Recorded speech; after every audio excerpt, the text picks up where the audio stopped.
gentlemen, boys and girls of all ages, welcome to the Paranormal Portal Night Terrors. It's time for another night of ghostly encounters here on the Paranormal Portal, and hope it's working. Got some weird errors as I was launching there, so it was like, what? You know, I'm clicking like a madman. It's what it was like, try again. Like, God bless it. So I clicked a bunch of times, and I think we're good now, but if you're not seeing the stream, then press 1. I'm just kidding, because if you're not seeing the stream, how would you know to press 1? I'm just joking, of course, but I hope it's working good. I think we're active now, and the stream is going out as it should be. All my indicators here in the studio are looking good, but please let me know in the chat if you can hear the sound of my voice that it's going okay. I got a bunch of confirmation that it was going out just fine, but I always got some trepidation here. Awesome screen. Yes, thank you, Taco. This is, as per your all suggestion, many of you weighed in on what we should do for the backdrop. So this will be the Night Terrors backdrop during these shorter format Paranormal Portal episodes, which are called, affectionately enough, the Night Terrors. Which is tonight. So when you see this on the screen, you'll know at a glance what show you're watching, what version of the Paranormal Portal you're observing. So thank you, Squash Knocker. I appreciate that. I'm glad it's working. That's always the one thing you can never prepare for when you are like a one-man show. You're the producer, you're the host, you're the you're the technical guy. I only have this much to work with, 2 hands and a whole lot of tenacity, I guess. But when things go wrong, they go all kinds of wrong. And let me tell you, throughout the years of doing this show, I've had some Lulus of some shows. Let me tell you, there is no such thing as a show that will go right all the time. It just doesn't happen. There's just so many variables involved in this. And any of you out there that have your own shows, you'll know exactly what I mean. And if you don't know yet, you will. And nothing makes my heart drop faster than when I've got guests lined up or connected to the network and all of a sudden things just go to hell. It's like, oh, God, it's just like getting punched in the chest.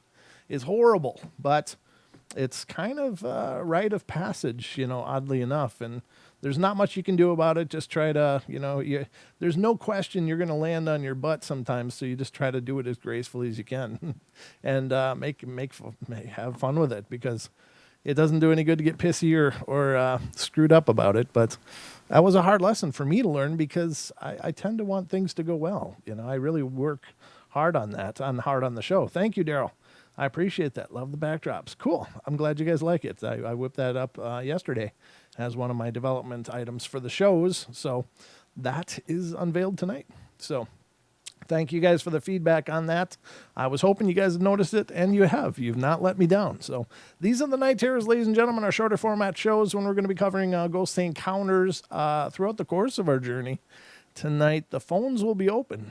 If you want to call in and be a part of the show, please feel free to do that. I'd love to hear from you. The number for the show is 720-923-0500. Again, 720-923-0500 is the numbers for fun here on the Paranormal Portal. So call in if you got something paranormal to share. I'd love to hear about it. So thank you. You have your own show, The Unknown. Cool. It's so bad I don't even watch it. I don't even know when I'm on. That's funny. Yeah, if you don't even know when your own show is on, that's not a good start. I would suggest probably committing a little more solidly to it than that. Just saying.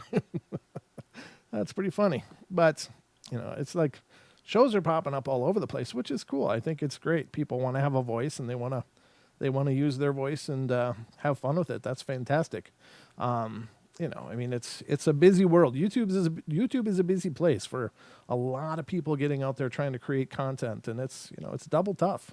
It's not an easy ride. It's not an easy job, but it's, if you get into it, you're having a good time, then it's a job you're going to love. So anyway, so you can call in if you want to. That's about all I got on the front end. So I hope you guys are ready, because it's time for bed.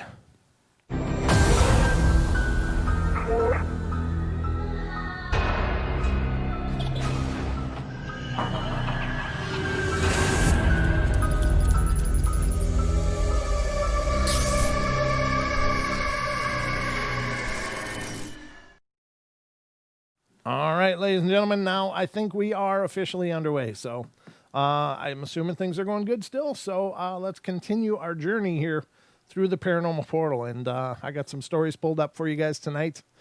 And hopefully I'll keep you wildly entertained throughout the journey tonight, but let's see how it goes. The first one tonight is coming from West Virginia. It has to do with haunted places.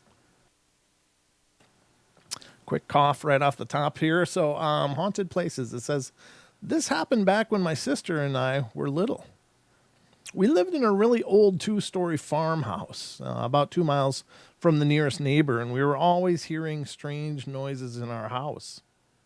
The stairway that led upstairs was very narrow with a door that closed them off from the downstairs. Well, my family always heard footsteps coming down the stairs, but the stairs door never opened. And when you got up to the nerve to look and open the door, nobody would be there. There was always something weird going on in that house. And during the time my sister and me had to share a bed, so one night we hadn't been in bed really long when my sister whispered to look at the foot of the bed. And standing there were 2 solid figures that looked just like my mom and dad. And they were dressed in the same type of clothes my parents would have worn. The figures just stood there staring at us. They never smiled, just a cold stare. It scared us so bad we covered our heads, and when we looked again, well, they were gone. The next morning we asked our parents if they had been in our room, and they said that they hadn't been. Our other siblings hadn't seen anything or heard anything as well. This house has long since been torn down, and nobody lives in that area anymore. And to this day, when my sister and I talk about this, it still makes the hair rise on the back of our necks. That's creepy, and it's a doppelganger story, actually, because I read an identical one just a couple nights ago. I think it was the one I already read. I did it again, ladies and gentlemen, but, you know, God bless it, at least I'm consistent. And I don't try to like hide it. It's like, oh God, I just read that. It's like, whatever. I already read it, but I'm reading it again. It's a good story. You get what you paid for.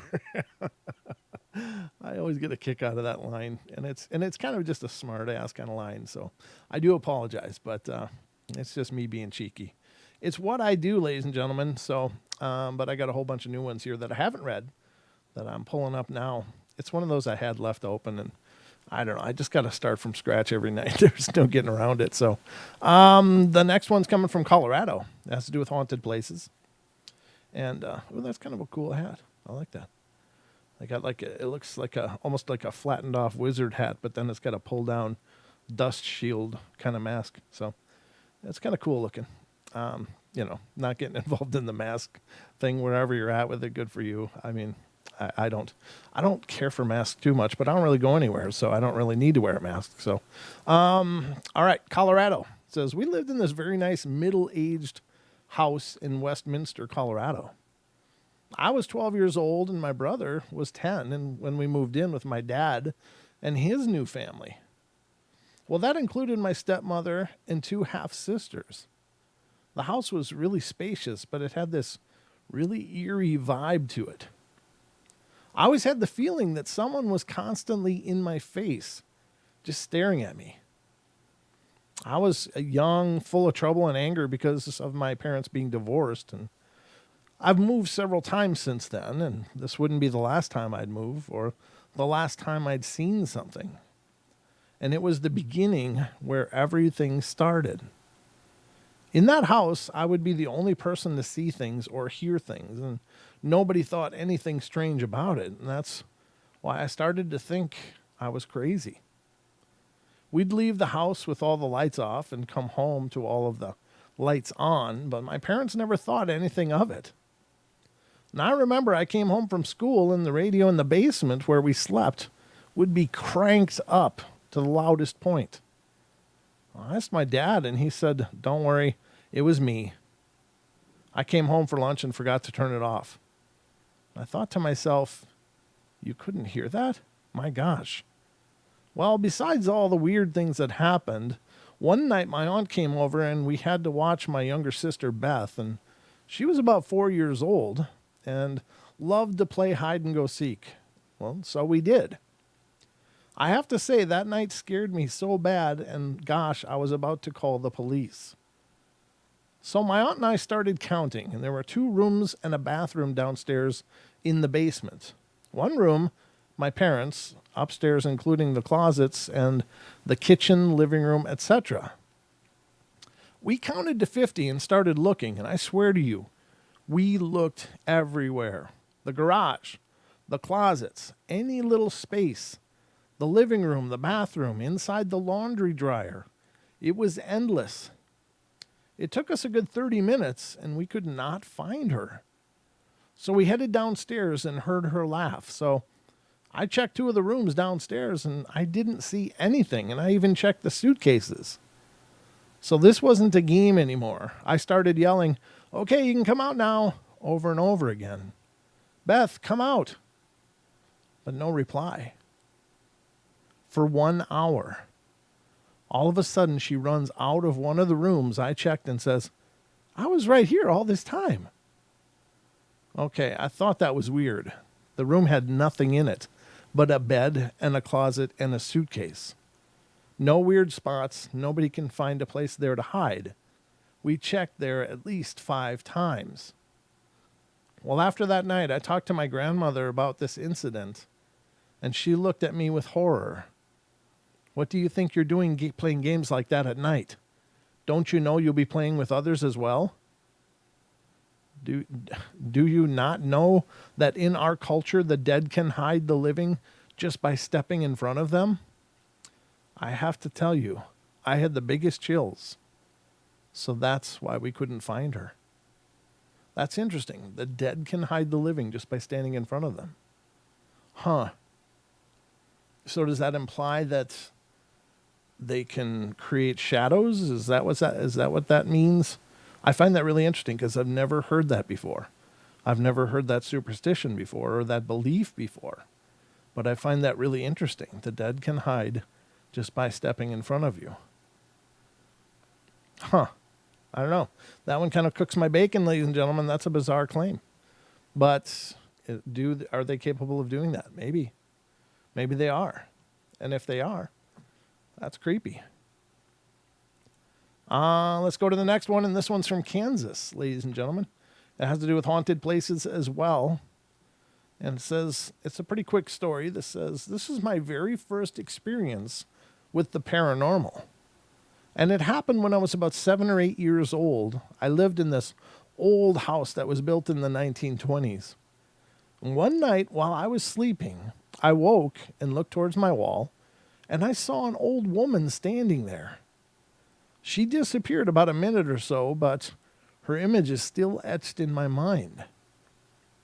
The next day, I went over to our neighbor's house to tell her about what had happened because she had lived there her whole life and most likely would know the story of the house.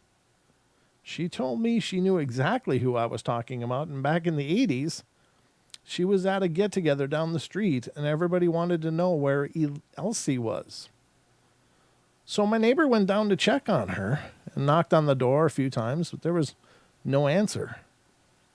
She decided to go ahead and go inside, and when she got in there, she yelled Elsie's name but didn't get a reply. And after that, she looked into the room by the kitchen and found Elsie dead in her rocking chair with a pot of applesauce cooking on the stove. I told my dad about the experience and the story that was told to me, and he said that there was one night that he could not sleep because he had the feeling that somebody was there watching him. He rolled over and looked towards the doorway of his room and saw the silhouette of a woman just standing there. Looks like Elsie's still hanging around, ladies and gentlemen. Still waiting on that applesauce. Not sure how long that stuff has to simmer, but I'm betting it's done. That's kind of tragic, but then again, it's not necessarily a sad thing. Maybe she loved the house. That was her happy place. That was her home. That was her memories. So it's not necessarily dark that she's still there. It's just she's still there. And I imagine she's probably a pretty benign presence other than just being there. And I guess that can throw people for a loop, but it's not necessarily a negative thing, It's not necessarily a dark thing at all. Now, it could be, but it doesn't sound like it. Not from what we're hearing in this story, anyway. The next one has to do with Ouija boards and seances, and this comes from Kansas. It says, when I was 13, I moved into a house north of Melbourne, Kansas. I had no idea the house had any kind of paranormal significance at that time. That summer, we had to haul some furniture and stuff to California, where a former resident of our house was living. And while we were there, she asked me and my sister if we had met Jessica and Amy. Well, we told her no, thinking that they might have been neighbors or something. And she told us that Jessica and Amy lived in a house behind ours back in the mid to late 1800s. And one night, their wood stove had caught fire, killing them and their parents. She said they were haunting our house. Well, we never experienced any noises, things moving, or any odd feelings, so we found it weird that our house would be haunted. It just didn't feel that way. A few weeks later, I had my friend Sam stay over for the night, and we decided to try having a seance. I don't know where kids get the idea. It's like, hey, what do you want to do? There's nothing on TV. Well, let's summon the dead. It's like, why? Where does that become a good idea? Who the hell knows how to do stuff like that as a kid?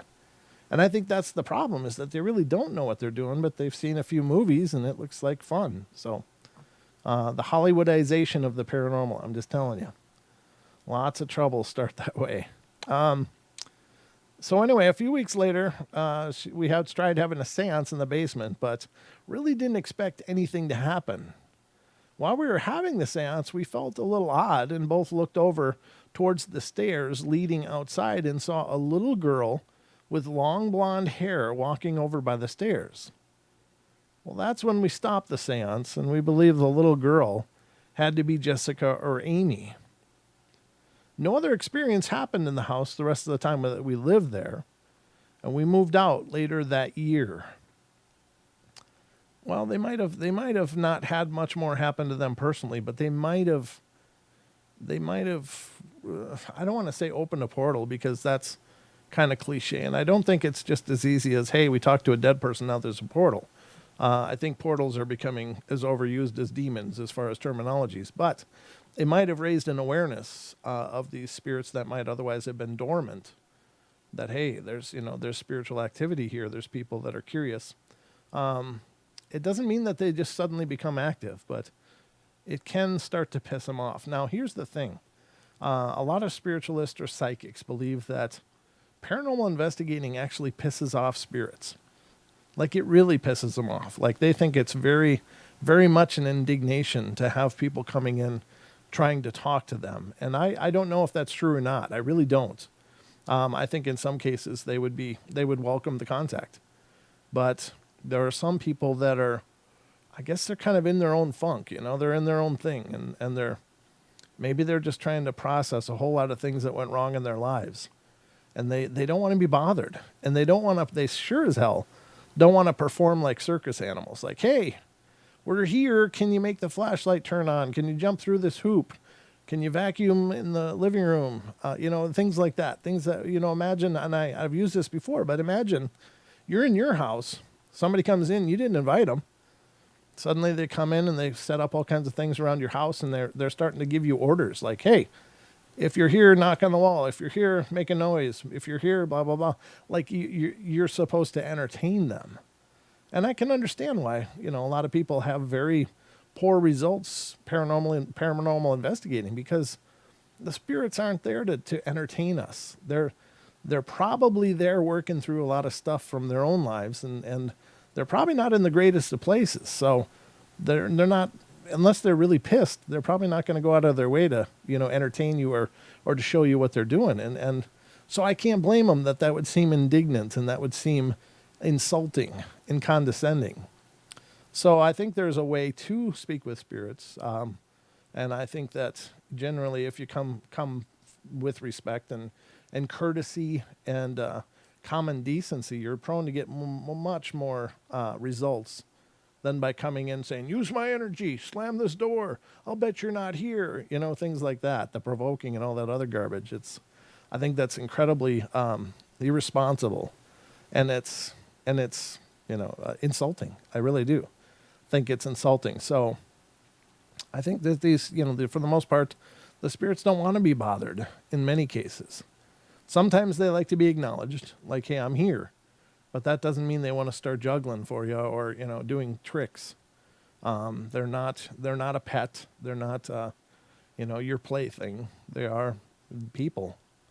And they're in a place, they're in a situation that maybe they're trying really hard to work through. So common respect and decency, I think, goes a long way in this. And I think that's the best way to go about it.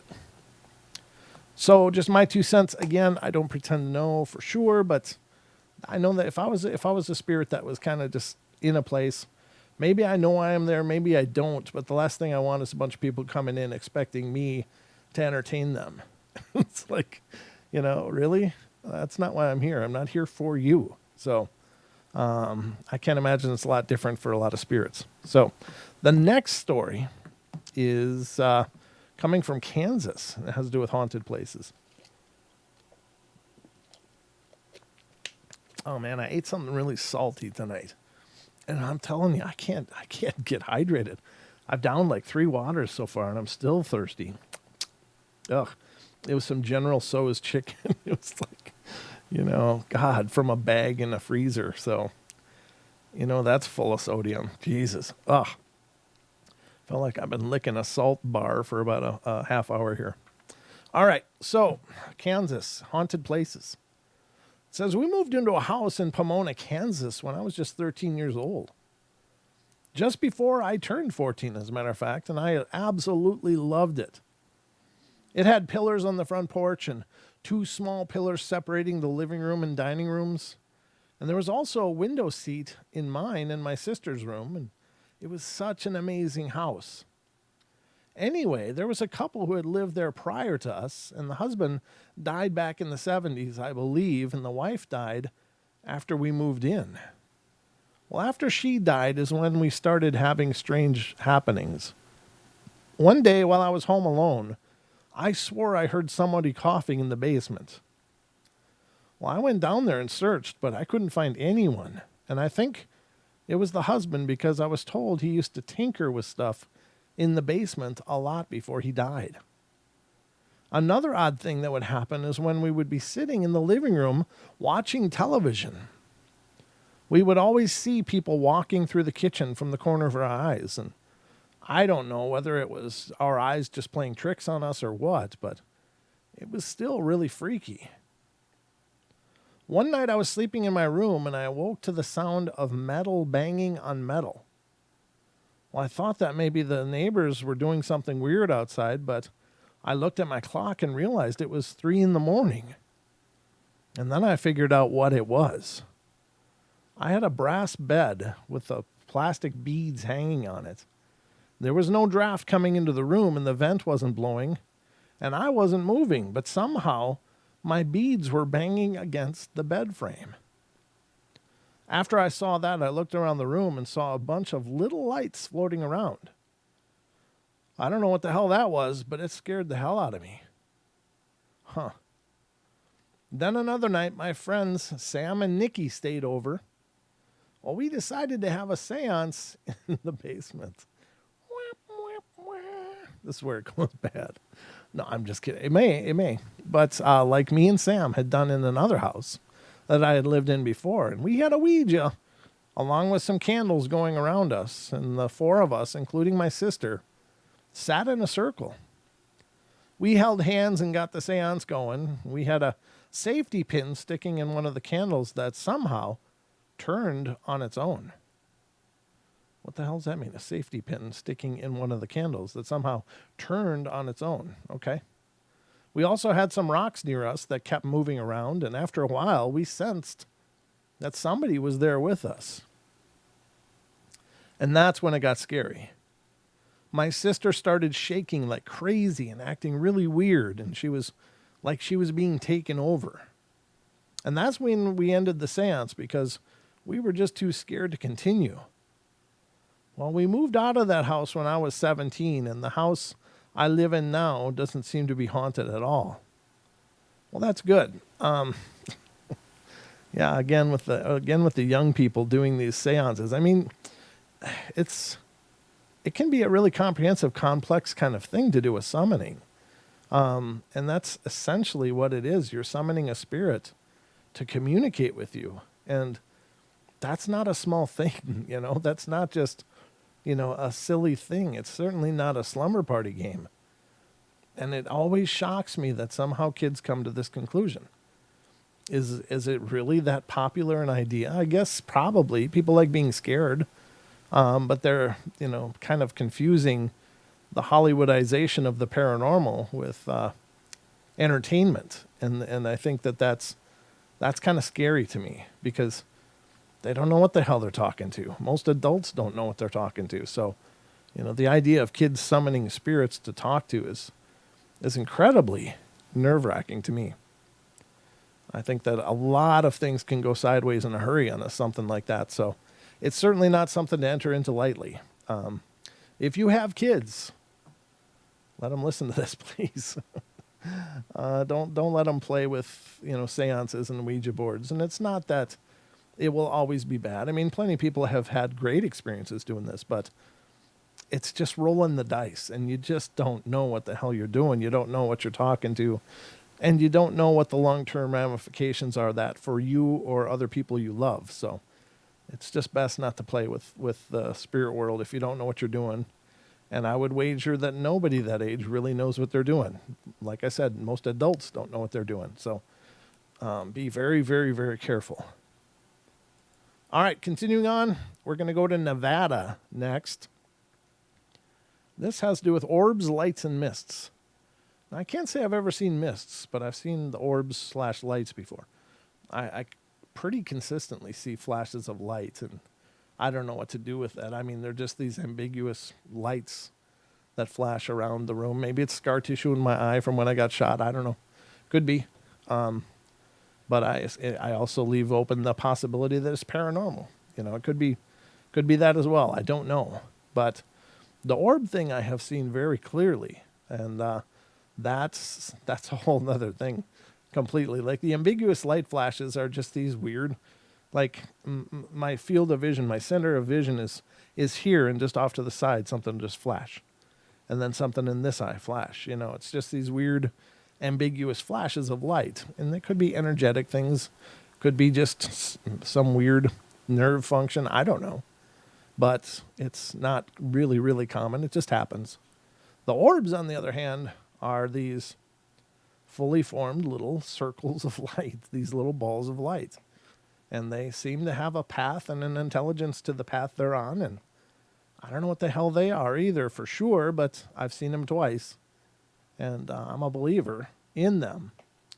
I'm not always a believer that everybody's pictures that they represent as orbs are legitimate. In fact, most of them I think are not. But I think capturing such a thing on film is incredibly rare, but it does happen. There are legitimate spirit photos out there, I'm sure. But it's a very, it's catching lightning in a bottle. So let's see what this is about, though. It says Christmas Eve, 1987. I was 7 years old and looking outside of my suburban fifth-story apartment window looking for Santa Claus in the night sky. I was so excited about Christmas that I just couldn't sleep. I was panning the night sky, looking at the stars, when I saw a very bright one that really stood out. It was so bright, obviously brighter than all the other stars, and I stared at it, when suddenly it began to grow brighter and was moving. It got bigger and closer and brighter until I realized it was only about 3 feet in diameter, and it was about 45 feet from my window. Well, at this point, I got really scared. Only because I was young. I don't believe it was malicious in any way, and I'm under my covers into my bed, and I peeked out, and it was still outside my window, but like right next to it, almost like it was looking in, just hovering there. So bright, it actually illuminated my entire room, and I popped my head under the covers and checked again, and after a few moments, it was gone. I ran out and tried to tell my mom, but she yelled at me to get back into my room because I busted her wrapping Christmas gifts. Honestly, it happened so long ago, and I was so young that as the years passed, I've oftentimes questioned it. If it really even happened or if it was just a figment of a child's imagination. But it definitely imprinted on me at a young age that there are things out there that defy our logic of acceptance, reasoning, and understanding. Yeah, they are out there. I believe that as well. I don't know. I don't know what they're doing, but I think there's things that exist on our plane of reality in some fashion. Maybe not quite as physical as us, but still, they're here for some reason, and they do their thing, and we do ours. And although we seem to occupy the same space, we just have very different worlds. I don't think that all these things are ghosts. I don't think that they are what we understand to be spirits. I think they're just some other form of life that could it be the Fae? Could it be something like that? Some elemental or some, nature spirit of some kind, or nature being that we equate as nature spirits. I don't know. Again, we as people are very fond of our titles and terms, and we assign terms to these things as, I imagine as attempts at understanding, that we want to understand what they are. So we give them a label, and that creates a rudimentary understanding of what we've observed.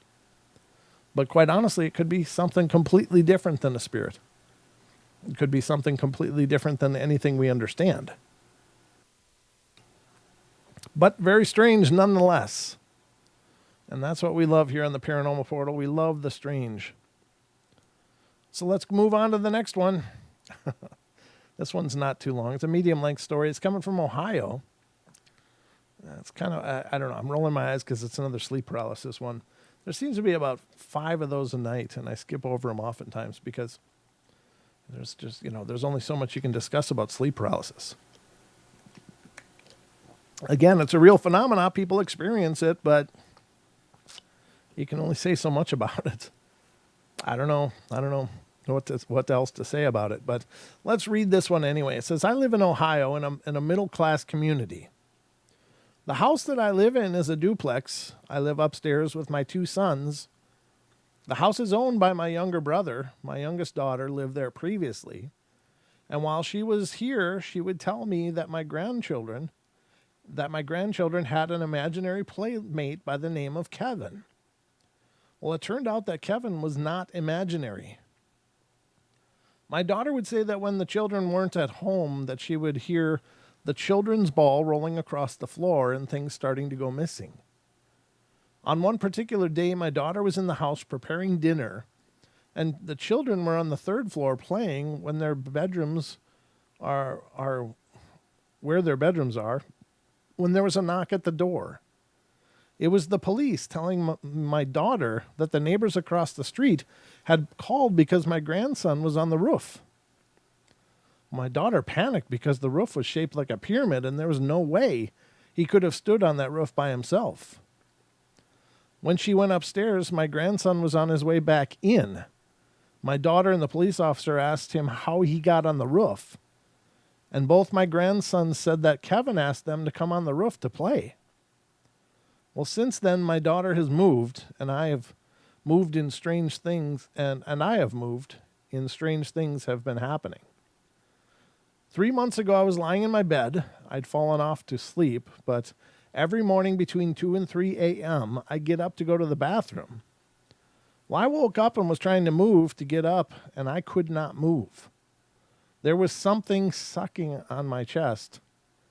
It doesn't really say chest, but that's what I'm going to say. And I immediately started struggling with whatever it was. I could feel my chest being released, as if being released from someone's mouth. I got up, switched all the lights on, and could not go back to sleep. The next day, I called a close friend and told her about what was happening, and she shared a few things with me. I went and purchased some spiritual house cleansing items for bathing, and went to work. Well, after that, everything seemed to have been okay until 2 weeks ago. I went into my room and was watching CSI Miami, And I was turning on my side, and all of a sudden I felt something come close to my body. It felt like a cuddle, as if someone was putting their arms around me. Well, I got really scared and tried to roll over, but it felt like I was rolling over. It was rolling over with me. And this time, it didn't want to let go. Well, I almost fell out of my bed trying to fight it. And I shouted, "Leave me alone. Go away." I thought maybe it was the spirit that my grandchildren had been playing with. But this thing felt like an adult, not a child. Again, I called for my friend, and she gave me some more items to get to remove it. And again, I did the ritual to remove it. It seemed to be calm again, as before, and it's been 2 weeks. Last night, March 30th, 2009, I was laying on my bed again, watching television. I fell asleep on my stomach. When I went to turn over on my back, I could not turn over. And it was on top of me and would not let me move. This time I didn't struggle with it, and it finally let me go. At this point, I was trying to figure this thing out. I've lost sleep. I've had to take sleeping pills and pain pills that I have from an injury, and I just want it to go away. If anyone out there can tell me what this is and can help, I would appreciate it. That is creepy. I don't know what to say. Again, it's one thing to cleanse the house, but in situations like this, I would definitely work on the bedroom space and work on really cleansing that, sealing all the thresholds with olive oil or anointing oil or whatever. And I would make sure, to get someone there to bless it, not necessarily any specific faith, whatever faith the people observe, but just make it really, really directed at that sleeping space. If it is indeed a spiritual thing, it can be defended as if it were a haunting. And again, the saging and cleansing stuff is great, but oftentimes people will have to repeat cleansings. Hell, I cleanse this place about every other week with sage and sweetgrass and frankincense and all kinds of different approaches, because I don't want to deal with things that are negative and horrible, or have my family deal with them. And so it's just kind of a rite of passage. I continue to talk about the paranormal, and by doing so, I believe that in some regard it draws it to you. I don't know. And this isn't me trying to glamorize it or anything. It's just, it is what it is. I've had a pretty active life dealing with different phenomena, and it's fine. A lot of it's not as fantastic as it sounds. Some of it's pretty mundane, but it's still unusual, and it's still a lot of things that I can't explain.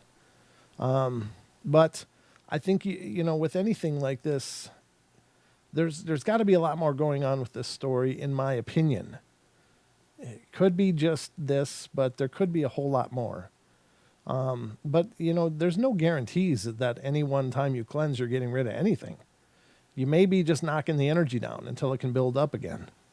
And I think most times that's what happens. So the cleansing is only one small part of it. There's got to be blessings. There's got to be perhaps exorcisms. Perhaps there's got to be someone that can help transition a spirit that's stuck, or convince it to transition, or whatever. There's any number of things that can be done. If there's, an angry spirit, how do you appease that spirit? Is there, if there's so many different avenues we could talk about, but the point is that lighting sage and walking through your house with good intentions, it will help for a while, but it's not a cure-all. It's not the one size fits all kind of answers. And I think that Sean has told me that too. It's like one size doesn't fit all. There's oftentimes very diverse things that are going on and need to be addressed. So I don't know. I mean, again, saging and stuff is really important. That's pretty powerful stuff. It's always a great time to call during the show. But it's not the answer. It's not the answer in and of itself. It may be. In some cases, it might be all that's necessary, but I would wager that if you're saging, you're probably going to have to continue to sage, unless something very significant changes in your house, or, you create significant changes in your house so that the energy doesn't come back. All right, let's continue on. We got another one here, and this one is coming from New York. It's not a real long one, but it has to do with haunted places again. I'm from New York City, Queens, as a matter of fact, and I'd say that I'm not really gullible, and I don't scare very easily. But my recent ongoing experiences have made quite the believer out of me. I was about 6 to 7 months pregnant and was lying down on my airbed in the basement of my home. I was alone because my husband worked the graveyard shift, and I just finished watching a particularly long Scooby-Doo marathon and started to doze off. I couldn't have been asleep for more than 15 minutes when I had the feeling that someone was standing over me. Well, I opened my eyes thinking one of my brothers would be there, but I was really shocked and surprised to see this black figure standing over the top of me with his or its arms stretched out to the sides. Yeah, that's creepy. Sure enough, it scared the hell out of me. It scared me so much, I thought I was going to go into labor. To make this part of my story short, I sat up and yelled at this thing, whatever it was, and it disappeared as fast as it had appeared. And I spent the rest of the night with all the lights on until morning. The next couple of weeks, I was in the basement alone, about 9 in the morning, and I was expecting my mom. I don't know what made me look over to the staircase, but I saw this shadow as if someone was standing on top of the staircase. The way my house is built is the bathroom is right by the staircase, so all the light from outside shines through that window, reflecting onto the staircase wall, so you can tell when there's someone standing on the steps. And I thought it was just my mom, so I called out to her, but the person didn't reply. And I saw the shadow move from the staircase, and I started hearing a female's voice humming in my living room. It wasn't very loud given the fact that this humming was accompanied by footsteps. I went upstairs, and there was nobody there. To make a longer story shorter, I gave birth to my son. A year later, my son and I are playing in the hallway, and he suddenly stopped and just stared at the ceiling. I tried to take him to my room, and he just wouldn't budge. He started doing this when he was 1 year old. Until this day, he'd be playing and chatting up a storm until he gets to the hallway. And it's like he turns into a completely different child. He's about 2.5 now, and I'm starting to think that there's something in that hallway. I'm definitely convinced that there's something in my basement because my son used to love to play in the basement all of the time. And since the age of 1, he just refuses to come down to the basement at all.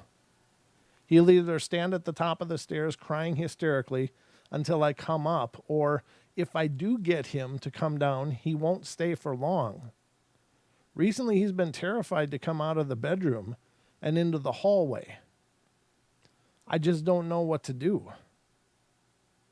I've also seen this black shadow again last month.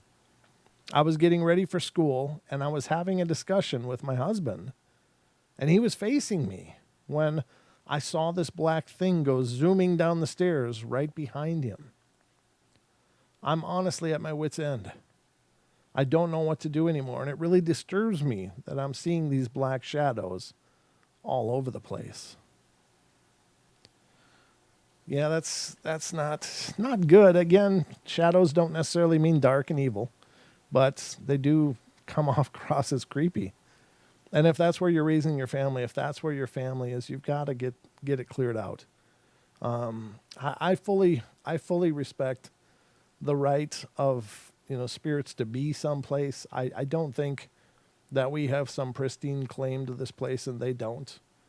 But we just have an understanding of the way we think it's supposed to work. Like, this is for the living, and that place is for the not living in bodies. And we just expect that that's the way it is. I think that there's so much more to that. And again, I think there's more than just people and formerly people. I don't think that there's just those two things. I think there's a myriad of different things that appear to us as spiritual, and they very well may have just as much claim to be here as we do. So I'm all for that. But when you're talking about raising children, when you're talking about, having your family there and people being directly affected by something, that changes the game. It changes the whole gravity of the situation.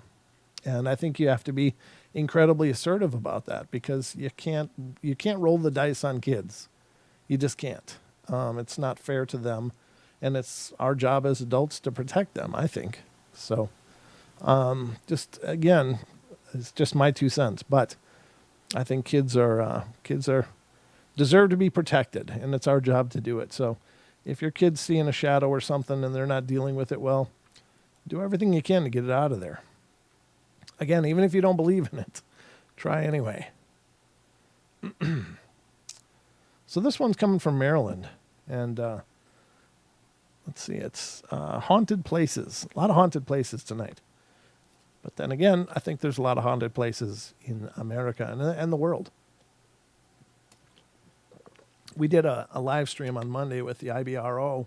It was on location, and they were heading up in Northern Ireland there, and they got some really cool pictures, and not so much Bigfoot related, but just some of the ruins and things that they were exploring around in their quest to document the Bigfoot in Northern Ireland, and or towards Northern Ireland. I don't know exactly where they were, but they were on a lake, and there's one place that has these like old carvings, and they're like thousands of years old.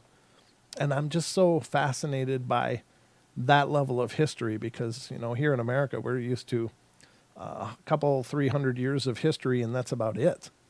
There's more history, obviously, in the First Nations and stuff, but these are, a lot of times we don't understand that history or know that much about it, so it's largely foreign to us. But, in Ireland, this is maybe kind of all of our history as, people that emigrated over at some point in the past. But there's these old carvings. They're like almost these rudimentary human carvings that were done in these stones. And there's a name for it. They sent me, and it'll be in the documentary that'll be released this December. So I don't want to give too much away about it. But just looking at those pictures that they took and sent to me, it's just like, wow, you can just feel that history in those rocks and in those visages that were carved into those stones. And everywhere that they went, I kept thinking, God, I bet you there's all kinds of spiritual activity around there. But it's just one of those things. We have a very limited history over here in America, and we have a lot. There's a lot has happened in this country in the very short time it's been around. But you look at other parts of the world, and there's thousands of years of history. It's like, wow, just really cooks my bacon, So this one's coming from Maryland, and it has to do with haunted places again. It says, this happened to my boyfriend and me at the time, his best friend and a few other people while ago. What the hell is this? This happened to my boyfriend, me, and at the time, his best friend and a few other people while ago. Maybe they meant a while ago. Last summer, my boyfriend and his best friend were obsessed with the paranormal. Well, I wasn't much into trying to see or contact spirits at the time, even though I was truly fascinated. The covered bridge on Jerusalem Road was our nightly hangout place. The first few nights I went with them, things seemed really normal. The eerie feeling was there, and as they were telling me what was around us spirit-wise, before I go any further, my boyfriend and his friend are convinced that they had powers. I can't remember what his best friend said he could do, but apparently my boyfriend was a healer, and apparently his best friend scared off anything he wanted to scare off. And to this day, I'm not exactly sure if it was true. Well, we went to the bridge one night, and I decided to grow some balls and go inside of the bridge. Well, everyone warned me because it said that that's an easy place to get possessed. I'm very strong minded, so I just didn't care. I crouched down on the side and waited. Nothing. I waited for about 10 minutes, and right as I was about to get up and leave, I started listening to the water. There were people talking. So I went back to my boyfriend and asked him what was down under the bridge. He told me it was all water. Everyone was on the road that night, so I told them about it, and they decided to go down there and check it out. Well, no one was there. I know I'm not crazy, and I wasn't hearing stuff. A little while after that, I was sitting on the ledge of the bridge because I didn't want to go back in. And that's when I heard a woman singing. It was like a lullaby, and I'm getting the chills as I write this. It was so creepy, and it sounded as if it was coming from right behind me. My last experience in the bridge was when we were walking out. We were all walking down this long road, and we heard a man roaring or screaming in the distance inside of the woods.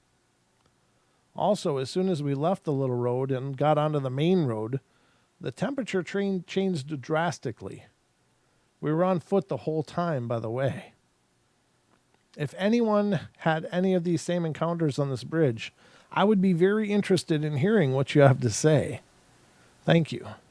Well, there's a couple of things that jump out to me, and this isn't me trying to, disprove or debunk what this claim is, but I will say that much like there's pareidolia, where our brains try to find, some kind of organization or reason to just jumbles of shapes and colors. Like, that's why you see, puppies in the clouds and turtles, and, it's anything we see that's chaotic like that. The belief is that our mind tries to find meaningful shapes and images in that in order to help us process it.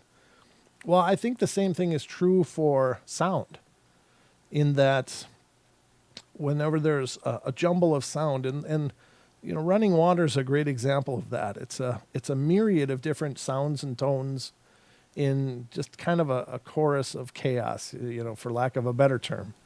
And I think that, it's not a far reach to say that we may end up hearing voices in that, because I think our minds work the same way for those kind of sounds, that it's trying to find something to hang on to or something to make sense in that cacophony of sound. And so could that be what this person heard? And while I don't know, I wasn't there, it's certainly worth exploring in those kind of situations.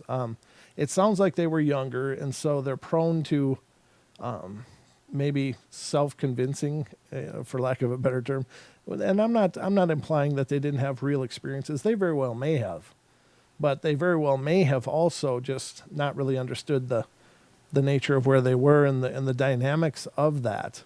So it's one thing that I think is important, because anytime you represent something as fact, as potential proof, it's got to stand up to scrutiny. It does. And it's hard, because unless you have very controlled circumstances, there's always going to be that, well, it could be this, well, it could be that. And while it can be frustrating when you're trying to impress upon people, I found some evidence, you've got to be willing to take those on the chin, because, people have a right. If you're going to say that represents proof of a spirit, then you've got to allow them to have the right to say, well, no, that's your mind playing tricks on you. And it can be frustrating, but it's really hard. So those kind of situations really do, I think, require very controlled study and circumstances. And you have to try the old scientific repeatable results, repeatable testing to elicit the repeatable results. If you can do that, if you can come up with patterns that repeat, in such chaoses or whatever, then I think you got something. But I don't think you can just believe it because you want to. I mean, you can, and there's no law against that. But my point is that, you've got to let people also have their belief, and let people also, tell you what they think, and you've got to, listen to that. Can't just discard it because it doesn't fit into your paradigm any more than they can just discard your proof because it doesn't fit into theirs. So, but those are things that I would definitely check into if I was investigating this place. And this was, what was it called again? The Jericho Bridge in Maryland. So, yeah, maybe that's, put it on the bucket list. So someone underneath that had said back in the 90s, a couple of friends and I went to check out the bridge. Rumor has it a lady threw off her baby. It was real creepy. Supposedly, he had to park under the bridge, turn the engine off, the key still in the ignition, and open the passenger door. Then a hand will shut the door and start the car. I happened to be in the passenger and was not too thrilled to be the one exposed to the door open. But anyway, we were in a 2-door car, the guys in the back, and we sat there for a couple minutes when I felt a cold chill, and then the door slammed shut. Couldn't have been a prank because the guys in the back seat would have had to climb over me to shut the door. Super freaky, and I still don't know if it was my friend who started the car, but we tore out of there. Again, there's definitely potential for that. Now, I will say that's another legend that gets repeated all over the place. The jilted lover of, adulterous relationship, pregnant, and in her deep sadness throws the baby away. That's something that gets repeated all over the place. Bridges just tend to come up for that. And maybe there is one story where that's true. Maybe that really did happen somewhere, but those legends get repeated everywhere. So and that's the hard part. But I don't know. Just some things to think about, ladies and gentlemen. But I don't know. This looks like the end of the show. I want to remind everybody tomorrow night I'll be welcoming Eric Mintel of Buck County Paranormal. He'll be coming on the show tomorrow night. Eric Mintel, he's a great guy, and he and Bill were his partner, who's also been on. I can't remember his last name. It's so terrible. They came on the podcast and interviewed with us one time, but tomorrow will just be Eric. But he's a great guy, and we'll get into talking about the paranormal. He's going to share a bunch of their research and stories from their research, things they've experienced and seen, and we're going to have a great time. It's a lot of fun, and I hope you guys will join us. That's tomorrow at 7, and then on Saturday, Don will be back, and we'll be welcoming Billy Ray Valentine, host of the Infinite Fringe. He'll be on the Paranormal Portal with us on Saturday night. So a couple of great shows coming up the next couple nights. So I hope you guys will join us. And thank you all for the love and the kindness. Please subscribe if you're not already. We need the subs. We need the likes. There's 60 of you in here. I'd love to see the likes reach close to 60 if you don't mind before you leave. It helps us out a bunch because it feeds the algorithm. And it helps YouTube to suggest and refer our videos out there as suggested videos. So not only is it nice to see that, hey, this many people watched it and this many people liked it. It's a great metric for us as creators to look at how people are feeling about what they're watching. So if you don't mind, just give us a like. I'd appreciate it. That'd help us out a bunch. But again, tomorrow night, thank you, Wonder Woman. We love you too. We love you bunches. We love all of you guys. Thank you, all of you who are here. It's great to see you guys. Is it a short show tonight? It is a short show tonight, Unknown. The night terrors are generally about an hour long, so they're the shorter show. Tomorrow and the next night, of course, will be 2-hour shows, though. So we'll have 2-hour shows on Friday night, Saturday night, and again on Wednesday nights. But Sunday night will be another night terror, so I hope you guys will join us then for all of them if you can. I'd love to see you guys, but all right, that's all I got for you tonight. I hope you guys are wonderful. Thank you for spending the evening here with me on the Paranormal Portal. I hope you're leaving here entertained with food for thought and otherwise. But I guess all I can say is I love you all. Be good, be kind, be nice. Take care of each other. Help each other out. Find the magic in every day and remember to laugh as much as you can. And check out our Teespring site for the masks and T-shirts and mugs and other Paranormal Portal gear. Helps to support us a ton. And please refer other people to the Paranormal Portal. Spread the word. We want to grow. We want to continue growing. So you guys are going to help us do that. You already have. As big as we are, you guys have made this happen. So Thank you all for the love and the support. And I'll be back tomorrow night with Eric Mintel here on the Paranormal Portal. Good night, guys, and sweet dreams.